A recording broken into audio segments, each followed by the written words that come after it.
When I was younger, my spending habits left a lot to be desired. And then one day I sat down, I made a spreadsheet of my salary that was coming in at the time and all of my outgoings, and boy, did it give me a shock. That was the point in which I realised I needed to break up with my current spending habits and switch them out for things that were far more sustainable, that would get me out of debt. And so in this video, I'm going to take you through some tips that have been really helpful to me over the last few years in terms of overhauling my spending habits and getting me out of debt so that I have more disposable income to save or spend on the things that are really important to me. So one of the most important tips I can give, and I think is probably really the foundation of everything, is to identify your spending triggers. When I was younger, my spending triggers used to be around feeling low, not feeling very good about myself, so I would go to the local clothes shop, buy clothes that I didn't really need, but the buying process itself made me feel good in that moment. As I've gotten older, my spending triggers have evolved. The one I have to be careful of is the fear of missing out. If something is on sale or if it is advertised as being on a limited deal or there's a limited amount of these things, that usually induces some fear, the fear of missing out, the fear of never getting this item unless I buy it right now. And once I got clear on my spending triggers, once I was able to be aware of them as they came up, it really helped me to step back at those times where I was feeling pulled in by the marketing tactics. I could step back and really think a lot more clearly about whether I actually wanted this item or whether the only reason I wanted it was because there was a possibility that I couldn't have it. So have a think for yourself about what your spending triggers are. It might be that it is certain moods, certain thoughts and feelings. It might be trends where lots of people are buying an item and you might think that you need to buy it too because everyone else is getting it. It doesn't matter what it is. This isn't about judgment. It's about identifying what your individual spending trigger is. The more aware you are of it, the less likely you are to be sucked into it and spend money on something that you don't really want or need anyway. The next tip I can give is to create a budget plan or a spreadsheet. This really kicked me into touch when it came to my spending habits. I brought up an Excel spreadsheet or a Google sheet. I put in my salary and I listed all of my outgoings, and then it showed me what I had left at the remainder of the month. There were subscriptions that I had that I didn't really use. There might be other subscriptions you have like broadband or mobile phones, which whilst you might need them, you might be able to get cheaper deals elsewhere. Again, getting it down in black and white really helps you to get clear about where your money's going and where you can start to make savings. And if you've got a particular financial goal, it can help you think about how you can tweak your spending so that you're able to put some extra money away each month to achieve that goal. The next tip I have is to switch to mindful, intentional spending. I think this becomes easier once you've identified what your spending triggers are, because once you know what your triggers are, you can then be a lot more intentional about the things that you buy. And I think we have to be honest with ourselves. We do respond to these marketing tactics and the advertising campaigns that are put in front of us online and social media. It's not about never feeling that impulse to buy something ever again, because that's just not possible. One tip that I use is to put items in my save for later basket, and this has been really helpful. I mean, I have hundreds of things in my save for later basket, but it's really good because in that moment where I feel absolutely have to have a thing, when I put it in my save for later basket and I come back to it maybe a week or two later, that need to buy on impulse has gone. I don't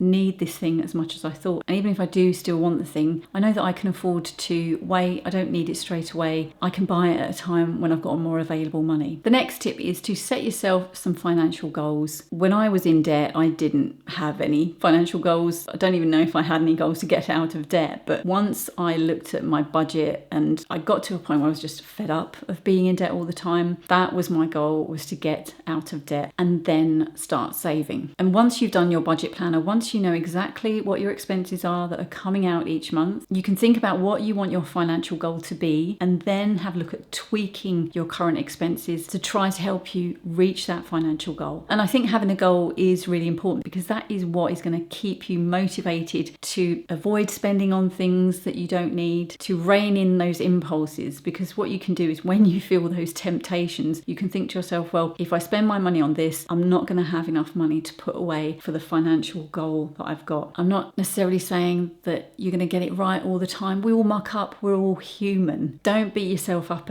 over it if you do buy something and it stops you putting away money towards your financial goal. Beating yourself up isn't going to get you anywhere because you're more likely to give up on your goal. Keep your goal in mind. Maybe write it down and put it somewhere prominent so that you can see it and be reminded of it. And remember that the discomfort of not being able to buy a thing that you might really want in that moment is small in comparison when you think about how you're going to feel when you reach your financial goal. The next tip I have is to adopt a minimalist mindset. Whilst a lot of people might think of minimalism as being an aesthetic, which it is, it's clean lines, bright open spaces, minimal decor. But for me, minimalism is much more about a mindset. It incorporates things like mindful, intentional spending, really thinking hard about the purchases we make so that we don't have more than what we really need. If you were to go through your entire home, room by room, and look at all the things that you have, are you using all of those things? Or are there things that have sat there for months or even years that you've not even looked at or touched? The reality is that we need far less than we think we do. And it's really hard, isn't it? Because all the time we're bombarded with these adverts telling us that we need certain things, otherwise our lives are unfulfilled or we are somehow less than if we don't own a particular item. But when it comes down to it, we can survive on far less than we think. So if you're not minimalist or if you don't know much about minimalist philosophy, start having a read of it, watch some of the other videos on my channel or other minimalist channels, because adopting a minimalist mindset is really going to help you with things like mindful spending, setting financial goals, being more considerate about the things that you bring into your home. This next tip is one that I've been incorporating into my life more so this year than any other, and that is choosing experiences over possessions. With the spare money that I have, I've been choosing to invest it in different experiences for my husband and I. We're both very clear that we don't want a lot of clutter in our home. Recently, we've been talking far more about going out and doing things together. Not so long ago, we did an alpaca experience, which was amazing. Not too far into the future, we're going to do a pottery experience together. And we're thinking about other things like maybe doing a bird of prey experience. For us, it's about using some of the spare money that we have on creating memories together, things that we can talk about together for years to come, rather than purchasing an item that might sit on a shelf or in a cupboard somewhere that we don't necessarily think about. Becoming more mindful about my spending habits and adopting more frugal mindset has been really helpful to me in ways that I didn't actually anticipate. And if you want to find out what those are, then check out the video that's on the screen. Thank you so much for watching, and I'll see you again soon.